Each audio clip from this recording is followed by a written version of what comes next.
military leadership on July 18th. We just don't know who yet. So they're going to be getting rid of the current commander, and nobody is been tapped to be the next one. At least anybody knows about, including the person who's leaving the position and probably needs to brief the new guy. So that's interesting and kind of weird. So something to pay attention to. Reorder on Walmart shows how crazy inflation is. It's a US post. However, I think that it maps well to Canada. And so that's interesting. The guy ordered a $126 order 2 years ago in 2022, and reordered it again, and it's over $400. So wild stuff. And I'll show you that video. Depopulation by not having children in the UK. Yes, the replacement rate of having children is 2. If you have 2 point whatever, then you're at replacement and your population isn't going to catastrophically collapse or anything like that, right? But if you only have one child, well then, your population might catastrophically collapse, and that seems to be what's happening in the West. Good thing we're importing all those replacements, right? Tommy Robinson update? Very interesting. Harrison Faulkner asks him directly, are you making this whole situation up to get out of a tour that didn't sell tickets? And Tommy Robinson says, nope. So I'll show you that video. And what else? US debate tonight and CNN. I've got a little bit of inside baseball for CNN's debate.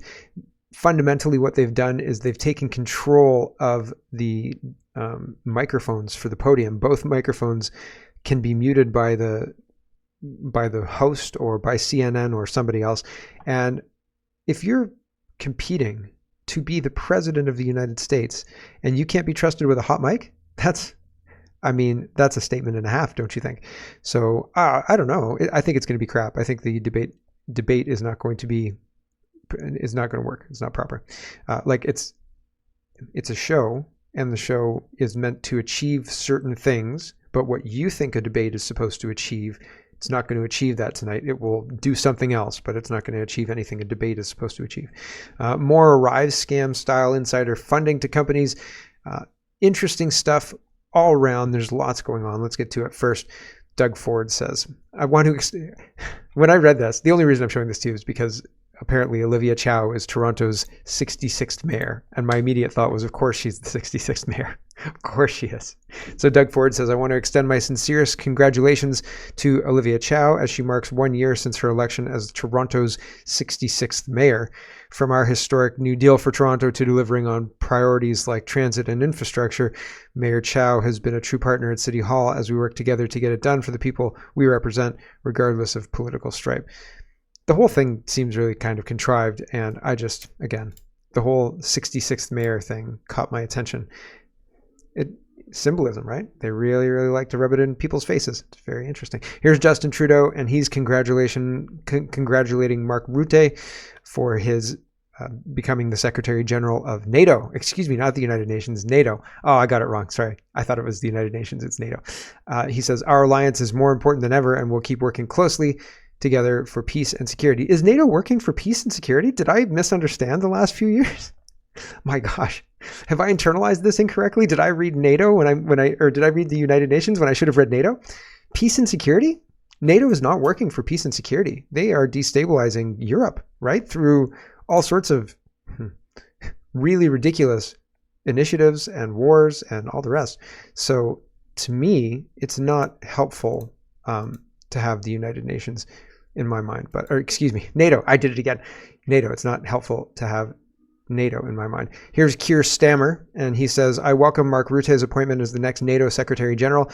As Prime Minister of the Netherlands for well over a decade, Mark has shown that he has the knowledge, experience, and strength to be an excellent Secretary General in these dangerous and uncertain times. I would also like to thank Jens Stoltenberg, who has led NATO through these significant years for European security. He has helped make NATO stronger and more united than it's ever been. Labour commitment to NATO is unshakable.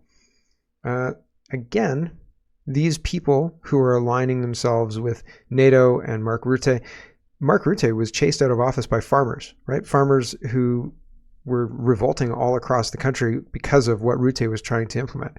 And now he's in charge of NATO, like the Secretary General of NATO.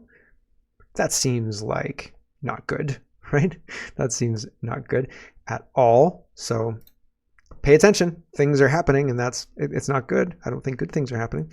Let's talk about closer to home in Canada. The Toronto Star is saying Justin Trudeau's political career is over, and Canada Proud says if the Toronto Star says it's over for Trudeau, you know he's done for. The headline continues, he can walk away now with dignity or stick around to get creamed by a man he loathes. Dignity. Does Justin Trudeau still have dignity? Yowza, really? Dignity? I don't know that there's much dignity in the Liberal caucus whatsoever. They may think there is, but I don't see it. Holly Doan says independent MP Han Dong stepped down as co-chair of the Canada-China Legislative Association. Dong, as co-chair, admitted to at least a dozen phone calls with Chinese diplomats under security surveillance. So, not great, stepping down, right? Mary says to distract from personal ethics violations, like, say, money laundering. This is a response to Eric from Question of the Day. Why would we involve ourselves in a conflict with a nuclear power, Russia, or anything to that effect? And Mary says to distract from the financial crimes being committed by our government. And this is a meme. I have a fly in my studio here. A meme that says, cold, cruel, small, Freeland for treason. So interesting, in my opinion. People are really openly upset about what's going on. They know that something bad is happening within our government, and they're calling them out. And that's notable to me because it's different than it was a year ago. A year ago, people wouldn't openly say treason as much as they are now, I think, and it's coming up everywhere now. Chris says, is this a treason? Harjit Sajjan. Well, this is a clip from a Globe and Mail story, and it says, then Defense Minister Harjit Sajjan instructed Canadian Special Forces to rescue about 225 Afghan Sikhs after the Taliban takeover in August 2021 in an operation that 3 military sources say took resources away from getting Canadian citizens and Afghans linked to Canada on final evacuation flights out of Kabul. Mr. Sajjan also relayed location information and other details about the Sikhs to the military as Special Operations Forces worked to meet up with the group. The information was passed to him from a Canadian Sikh group that was in contact with these Afghan Sikhs. Military sources who were in Ottawa and on the ground in Kabul painted a picture of the final chaotic, dangerous, and desperate hours as evacuation flights were ending, and Canada and other Western countries scrambled to get their citizens safely out of Afghanistan by the U.S. withdrawal deadline at the end of August. The sources said Afghan Sikhs were not considered an operational priority for the Canadian military as they had no link to Canada. Mr. Sajjan's intervention, the sources say, impacted the rescue of Canadians and other Afghans on Canada's priority list. The Globe and Mail is not identifying the 3 sources because they were not authorized to discuss the matter. The way it was presented to us at first was, if we can do this and pay attention to it, great, but not stopping doing everything else, said one source, a Special Forces officer, but a day or so later it came back to us as a firm order. Our leadership was furious. They were very upset. Oh yeah, if you can include saving this group of Afghani Sikhs, that would be great. Okay, we'll keep it in mind if we see them. No problem. And then the next day, you haven't saved them yet? What the heck? It's an order. Get them saved. Oh, okay. So let's talk about this election that just happened. Justin Trudeau, as I said, is kind of not accepting reality that people have rejected his leadership and they don't like him or his party anymore. And that's interesting. However, yesterday I showed the speech that Brian Mulroney gave talking about the continuation of government from all different parties of all different stripes to achieve the success Canada has achieved.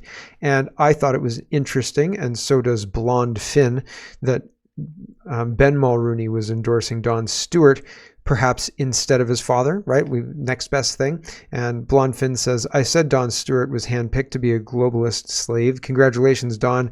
You're officially a con man, conservative man, con man, right? So there you go. Do you think this means anything? Or is Ben Mulroney just, walking by and he said, I'm going to endorse that guy because, he's the conservative candidate? Brian Mulroney, the Conservative Party didn't exist because of all the different things that happened in the 90s within the Conservative Party. The Conservative Party that Brian Mulroney led was gone, right? And the United Conservative Party that came up was put together by the remaining factions after the 93 kind of defeat and then rebuilding, et cetera, et cetera, et cetera. So I mean, it's interesting, but it says something to me. I think it means something, but who knows, right? We're standing here watching them do touchdowns, and we're like, I think it probably means something, but carrying on. So Brian Lilly says, third day in a row following the by-election that Justin Trudeau isn't taking any questions. So Prime Minister Trudeau on June 27th, that's today, no public event scheduled. Sorry everyone, I'm not doing anything. I'm just sulking in my room, right? This is 2 minutes and 44 seconds. It's interesting back and forth. The whole 3 minutes is interesting. There's a shorter clip here. We'll listen to the shorter clip because there's two interesting bits in it. They're saying, what advice would you give Justin Trudeau? And they're saying Justin Trudeau should stay on. He's a great leader, and all the rest of it, blowing sunshine. Where honestly, an honest political party would look at a loss like that, a pretty substantial loss, and maybe take it to heart. These people are saying the real problem is Pierre Poilievre. It's wild, and it's incredible, the pivots. And they're asked questions like, your party seems to be hated by the Canadian public, and they pivot to, yeah, Pierre Poilievre's terrible. It's wild. It's wild. Reality doesn't matter to these people. The only thing that matters is the reality they're trying to construct. It's wild. How can the government appeal to voters who support Mr. Poilievre when members of the government, including yourself, have called him things like a snake oil salesman or, as you said earlier, a wrestling manager from the 80s? Look, I've been quite clear. I think the guy's a fake.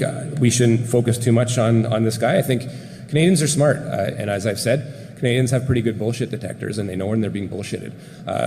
And that's just the reality of things. I think over the course of the year, people will realize that. And I trust, you got to trust Canadians. They sent us a message on, earlier yesterday morning.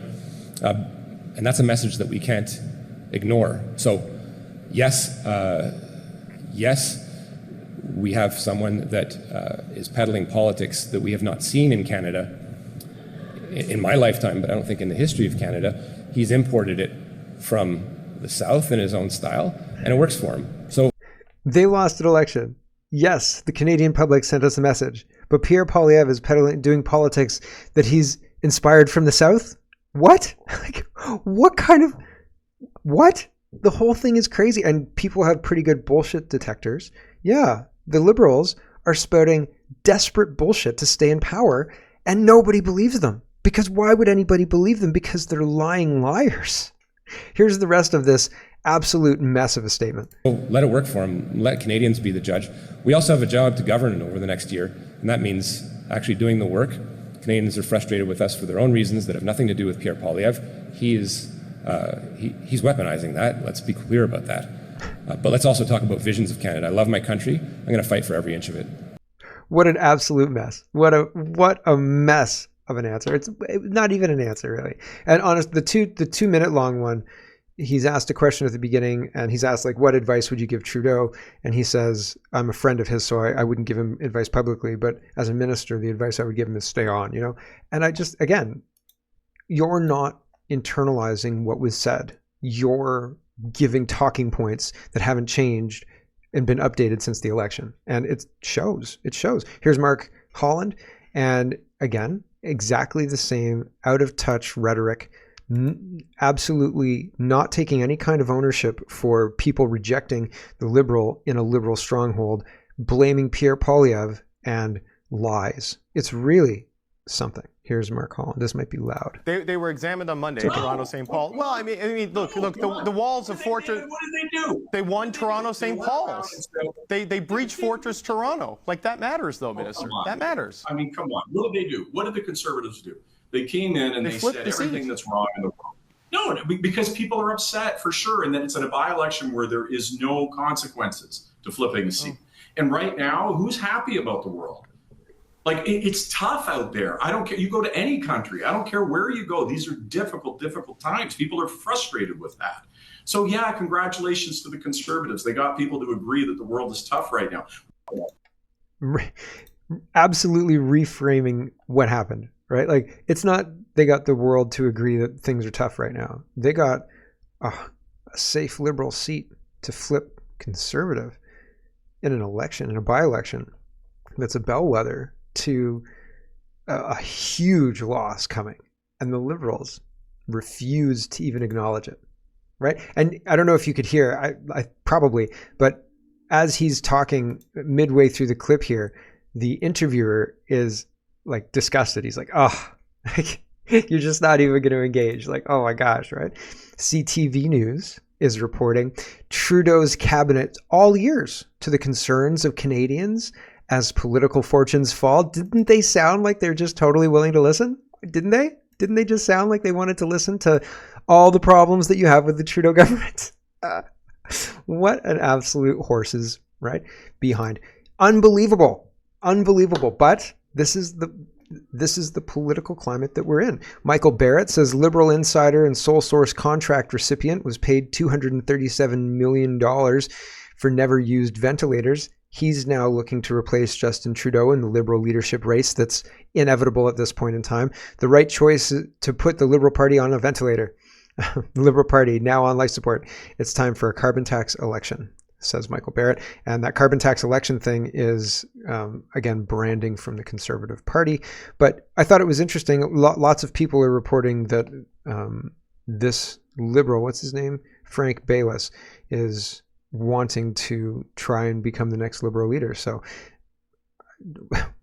I don't know why the Liberals think they can do things like this, like launder, take sole source contracts of $237 million and then deliver garbage that was sold for scrap, and then think, you know who we want for leader? Somebody like that, right? Like, you don't think that's going to come up in the election?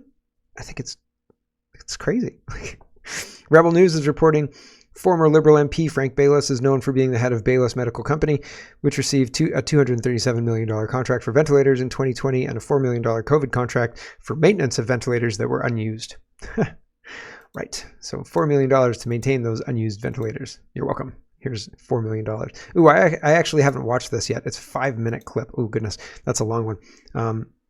True North says CTV's Vasi Kapolis grills Liberal Ontario campaign co-chair Karina Gould about Deputy Prime Minister Freeland's comments labeling Canadians who vote Conservatives as cold, cruel, and small. We'll listen to the first minute and a half. Here we go. The minister yesterday, in advance of the votes being cast, said essentially that the Canadians in that riding had a choice between the Liberals and the alternative, which she characterized as cold, cruel, and small. Why would your government label opponents of it like that? Well, I'm not going to speak for the Deputy Prime Minister, but what I can say is that I think there is a very stark difference between the vision that our government is putting forward for Canada and that of the Conservatives. And I think our government has been very pivot. That's not an answer to the question. Why would your government say that? Well, we're putting up a stark contrast to the Conservatives. That's not an answer to the question. I'm not going to listen to more of her because she's not willing to answer the question. When somebody, if you ask a question, like, why did you put the cup on the table? And somebody launches into the benefits of the cup, they're not answering your question. The correct thing to do is say, no. I don't care about the cup. Why is the cup on the table? No. I don't care about the ideological difference that Mr. Poilievre represents. Can you answer the question, please? And they don't, because they're Liberals and they don't answer questions they don't like. But it is what it is, right? So wild stuff. Here's inflation, money. Our money is useless. Useless is not quite the right word, but as they print money, the money loses value, and they've printed a lot of money in the last couple of years, and so the value that the money has is reduced, and so that means you need more money to buy the same stuff. Here's a guy who had that problem, and he can't quite believe it, right? Here we go. I feel like I'm gonna be sick. I just looked through my Walmart history, and I found this Walmart order from 2 years ago for the whole month worth of groceries.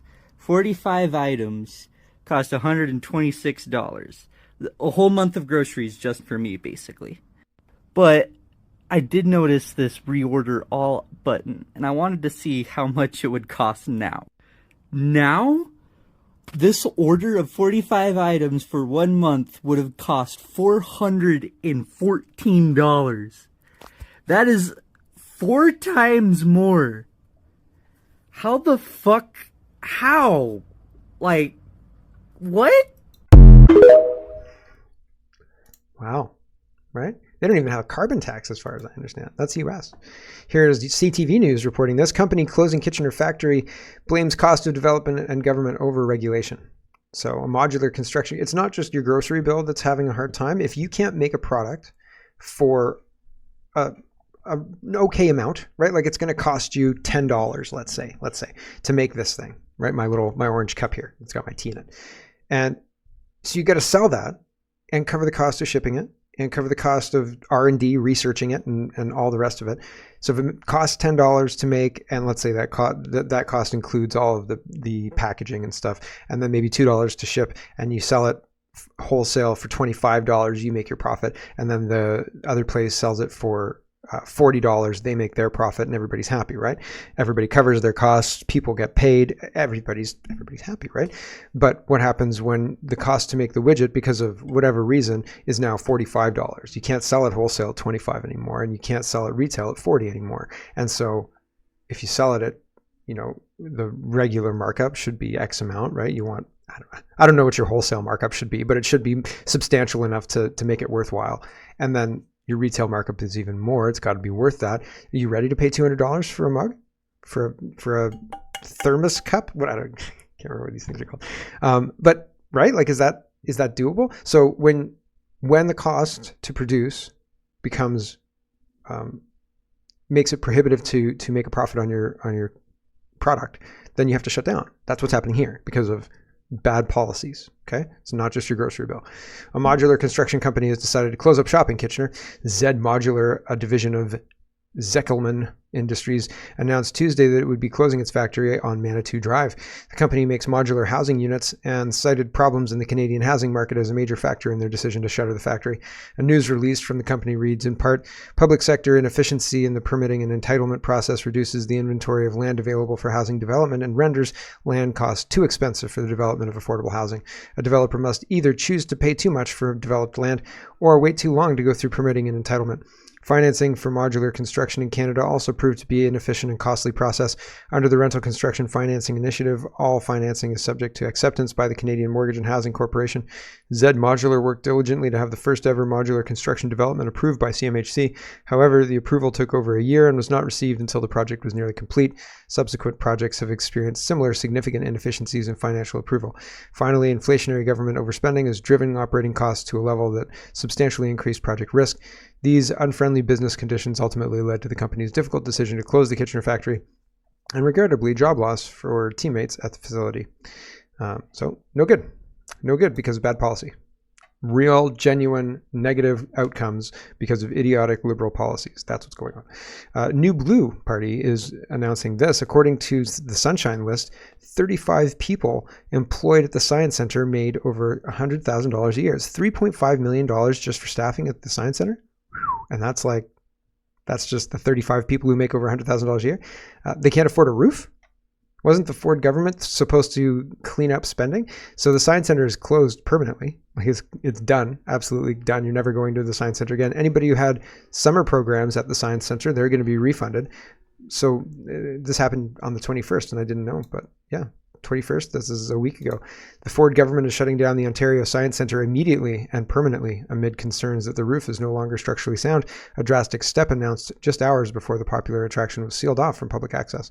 The provincial government said a new engineering report has found serious structural issues with the Science Centre building that could materialize by the winter. The Ministry of Infrastructure recommended to the Attraction Board of Trustees that the building should be closed. The IMAX cinema located in the Science Centre will also close. That's weird. The roof is the reason we need to close it. Are we going to close the IMAX movie theater thing yet? Yes. Is the roof a problem there? I can't imagine, but maybe. Weird stuff happening at the Science Center, right? So it's closed though, and I guess they're going to try and look for another site for it, but pretty incredible. Now, do those staff members get to keep their job if the Science Center is closed? Are they going to go hang out in a Science Center office somewhere and continue to draw their salary? They probably are. Ontario is like that. Jarsa Singh says, Conservatives look to recall the Finance Committee following May inflation spike. Liberal NDP coalition have email auto-replies set to 3-month summer vacation. July rate cut in question. Mortgage renewals coming. Rent is out of control. 1/4 of Canadians living in poverty. You don't get a 3-month vacation. Why do the Trudeau sing coalition? And so there's a letter, and it is signed by Philip Lawrence, Adam Chambers, Marty Morantz, and Jarsas Singh Halan, and they want to recall the Finance Committee to discuss all of this stuff. Even if they recall the Finance Committee, I'm not convinced they do anything at all to correct course, because the Liberals seem hell-bent on bankrupting the country and leaving it for 3 months to continue to bankrupt itself while they don't have to do anything. I think that's right up the Liberals' alley of things that they like to do. So, yeah. MP Cooper, Michael Cooper, is talking about another ArriveScam style scam, this time to green slush fund companies, and he's talking to, well, he says green slush fund board member Andre Lise Mitho funneled a staggering $50 million to her companies. Mitho is none other than Minister Guilbeault's friend and former employer. More proof that the fund is a racket of corrupt Liberal insiders who got rich by ripping off taxpayers. Yeah. This kind of stuff is crazy. Are we going to do anything about it, do you think? Or just roll over and take it? Because it seems like right now we're just rolling over and taking it, and there's no doing anything about anything. So here's Michael Cooper. One board member, Andre Lise Mitho, who is a former colleague and long-standing friend of the Minister of the Environment, Mr. Guilbeault, received over $50 million, her companies, in funding from SDTC while she sat on the board, but she voted on.